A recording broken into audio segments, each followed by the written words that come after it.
I'm curious, as we sit here today, what do you see as the biggest threat to Wisconsin's economy, and how would you address it? Josh? I think the biggest threat is the working class and lack of affordability to be in Wisconsin. Yeah, we've mentioned it a couple of times on this stage, but that brain drain thing isn't something that's like the last 10 years. That's been my entire life. I'm 44 years old, and all of my life, Wisconsin has had a brain drain problem. The scary thing now is not only are young people graduating high school and graduating college and leaving the state, and many most times not coming back for better opportunities elsewhere, now we're seeing retirees doing the same thing. They've gone on to Florida or Texas or Tennessee or Arizona for the sunshine, no doubt, can't blame them in January, right? But then their CPAs say, you know what, just stay there for 6 months and 1 day to get out of the tax hell that is Wisconsin. I think that's a massive problem, and it's not just millionaires and billionaires. I know we like to throw those words around, but the reality is my mom and dad have a place down in Estero, Florida, in between Fort Myers and Naples. It's a mobile home in a mobile home trailer park. And you walk around that trailer park in the springtime, and hundreds of people have come from states up north and they're all working class people. Not a lot of millionaires hanging out in the mobile home trailer park, I'll tell you that. I think that is a massive threat. Not only are you breaking up large family units, but it's also capital that's leaving our state. Now think about what happens in Wisconsin if we have an aging and declining population and we're driving people out at the pace we've been driving them out in the last 20 years. We've got a massive issue. I think we really need to be focused laser-like on affordability for everybody from young people coming out of high school and college all the way up to retirees and empty nesters. I believe that is the biggest threat at large. And particularly, we've talked about it, a couple of different folks have talked about home ownership. The average price of a home in Wisconsin right now is almost $350,000. In Washington County, it's almost $400,000. I think in Madison, it's something like $450,000. Now, a brand new teacher and a brand new cop who are married with a dual income can't afford to qualify for the mortgage for that home.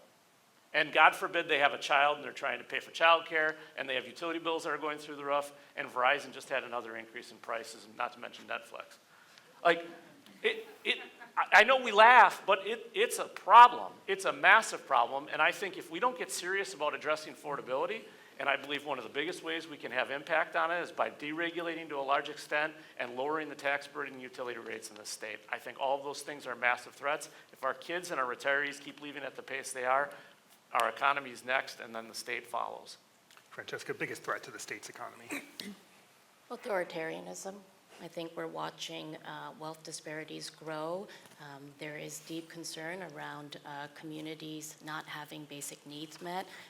There are, the current administration is looking away, taking away food and an ability to address rising costs and have a good quality of life. And so when you have essentially a hell-bent federal government that is taking away rights of states and our communities, that is going to continue to threaten the economy because it is workers that power the economy. So I absolutely agree on the affordability piece. I have an almost 19-year-old son who I want him to build a life here. I want him to have a family here. I want him to stay in the state of Wisconsin because it is the best state. He's not going to be able to do that if he can't afford a home. He's not going to be able to do that if he's not going to be able to afford childcare. So I think affordability is our biggest threat. But I also think is that one of the biggest threats that we need to address as Wisconsin is to making sure that we can be flexible, that we can move quickly when things change. My husband works in IT, and he is completely self-taught. So he had a degree in something completely different than IT. And what he struggles with sometimes, particularly within larger companies or things that, is that they're requiring four-year degrees for things that he personally thinks we could probably do stackable credentials for. And so being creative and making sure that we are building the workforce for tomorrow, I think is going to be something that we've got to put some investment into. I would say Wisconsin needs three key things if we're going to survive and thrive economically. We need higher wages for our workers. We lag behind our Midwestern peers. We need lower costs on everything from housing to health care. And we need more freedom. And the biggest threat to all three of these things is the Trump regime. I'll break that down a little bit. The chaos and the corruption of things like the tariffs, they are crippling our farmers, our small businesses, manufacturing companies. They're raising prices on everything from appliances to housing, building materials, to groceries. And it's having an impact on all of us, and it's going to continue having a devastating impact on our costs. Massive cuts to research and healthcare are going to be just totally destructive of rural healthcare. We're going to have hundreds of thousands of Wisconsinites losing their access to healthcare. That's going to cause all of our rates to go up. We're going to see the closure of rural clinics and hospitals. That's going to be devastating for rural communities around the state.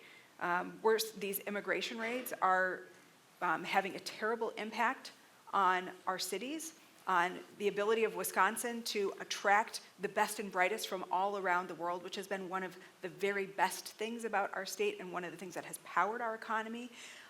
But it also impacts our three biggest industries in Wisconsin: agriculture and manufacturing and tourism, all heavily dependent on immigrant labor. And ultimately, entrepreneurship and capitalism and a healthy economy thrive in free societies where people can depend on the rule of law to defend them. I'm an attorney, so this is personal for me. We have to be able to defend the rule of law. We have to have a functioning court system.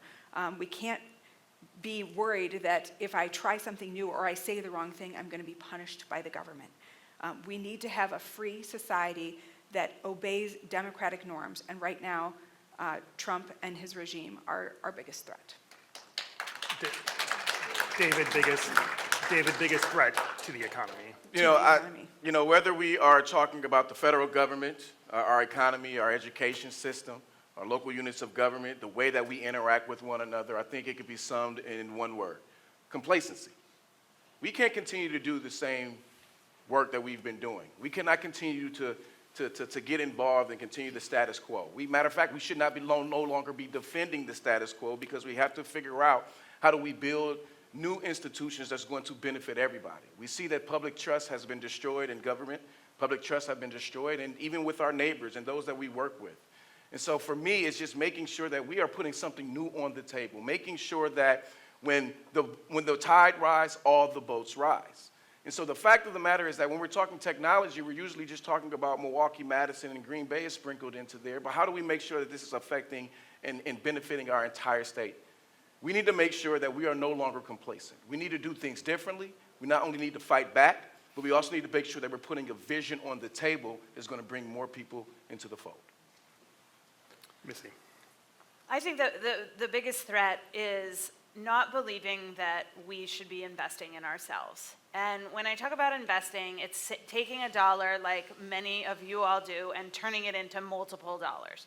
And so where can we invest and have small wins that then can turn into bigger wins? All around in communities that I visit, you see community leaders coming together and saying, let's renovate that theater. Let's tear down that old building on Main Street. And they get that small win, and then they say, okay, we can do more. We can invest more in our community. We can have more wins. And all of a sudden you see communities start to really gain momentum and start to really leverage those opportunities into more opportunities. And when we start from a place of thinking, no, we don't want to take a risk, no, we don't want to have investment in something, we end up just staying in the same place and often spiraling downward. When I see communities that aren't able to invest in themselves, that aren't able to get referendums passed, and they're dividing among themselves, you see those communities are really struggling to move forward. Communities that are coming together and saying, we can invest, we can do something, we can get a little win here, and then they see that and they continue to build that momentum. And you see it on the statewide level too, where we're not investing in our universities, where we're saying our children aren't worth investing in our schools. Those are the places where we're really going to see challenges into the future, because we're not taking that opportunity to take a small amount of dollars now and leverage it into the future. And so the biggest threat for me is not being proud of what we have here in Wisconsin, not taking it and moving it forward and saying, how can we create a future for ourselves, and succeeding in that moment. Two of you mentioned the Trump administration, and I want to ask, and I want you to keep your answer specific to the economy on this, because we could go in 9 million directions, but specific to the economy, first for the Democrats on stage, I'm curious how you would work with the Trump administration as governor to bring economic development to the state. Francesca.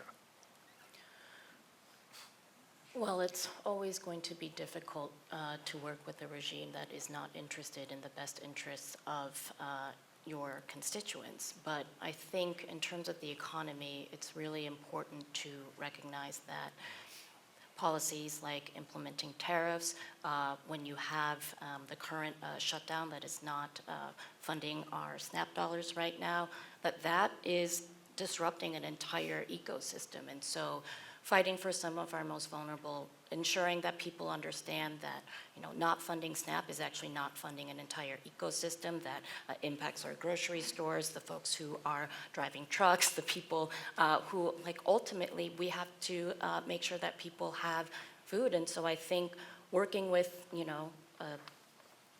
an administration that has no interest in your constituents is going to be incredibly difficult to be able to ensure that there is an economy that works for everyone.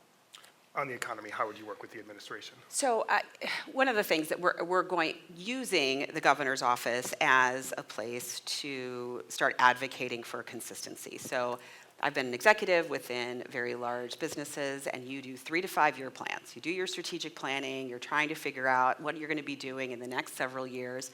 Small businesses do the same thing. With this back and forth on tariffs, no tariff, tariff here, it is almost impossible to plan for a business.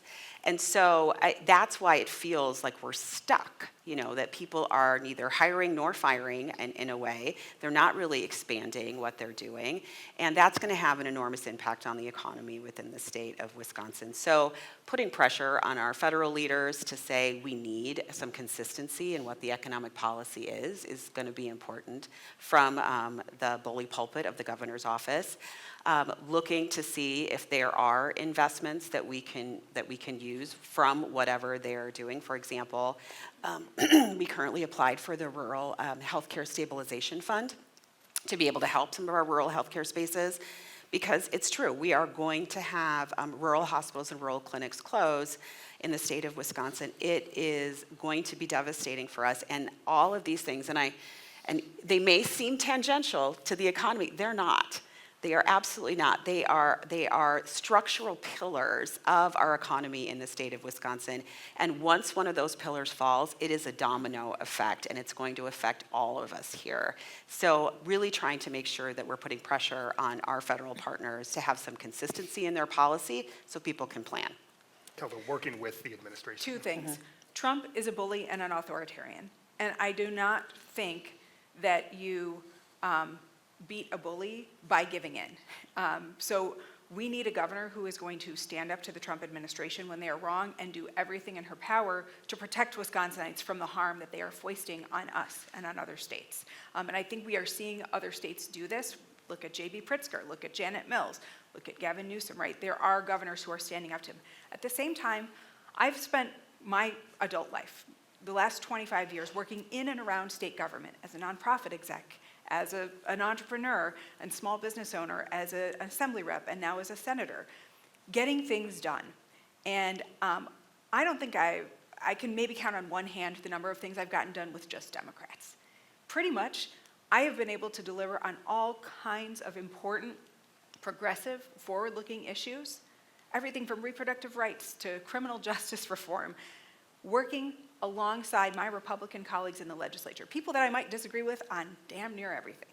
But on one issue, we can work together. And I think we need that. In a state like Wisconsin, we need a governor who is capable of delivering and can show those results consistently over time, as I have spent my career doing. And I'm really proud of the fact that I've been able to get a lot of important bipartisan wins, sometimes as the only Democrat carrying a particular bill along with Republicans. As just recently, we passed the Advanced Practice Nurse Modernization Act, which my governor, Governor Evers, vetoed several times, and we were finally able to get it across the finish line and sign into law this year. That's going to help expand access to healthcare. That's just one example, but that's what we should expect from a governor in a purple state like Wisconsin, is the ability to actually work with Republicans to get things done. David, working with the administration. You know, we all have to recognize that families all across our state, all across this country, they're getting less, even if they are making more money, because we're seeing the rises in pricing and groceries and utility costs and housing and all these different things. And as a former legislator, as well as the county executive, I've worked under both administrations, both Trump administrations and the Biden administration. And under both Trump administrations, we were able to bring back millions of dollars in grant funding to make sure that we can invest in things that matter to Milwaukee County, but also making sure that we're working with communities all across this state. For example, passing Act 12, working directly with the Republican-controlled legislature to make sure that all municipalities, no matter how big or how small you are, receive more money from the state. And so my analogy is when we go into a restaurant, you're not having a conversation with a waiter about their relationship with the cook. You want to make sure that your food is coming out hot and ready and delicious. We need our government to work the exact same way. Doesn't matter if we agree on anything or not. We need to be delivering for the people that we represent every single day, because it's about moving our state forward. It's about moving our entire country forward. And so I don't care who you are. I don't care if you don't like me or not. I'm always going to be willing to come to the table, fight for my community, and make sure that we're bringing the necessary resources back that's going to benefit everyone. Missy, working with the Trump administration. And what I heard you say is working with the Trump administration on economic development. So I'm going to say that the Trump administration view of economic development was alive and well in Wisconsin with Foxconn.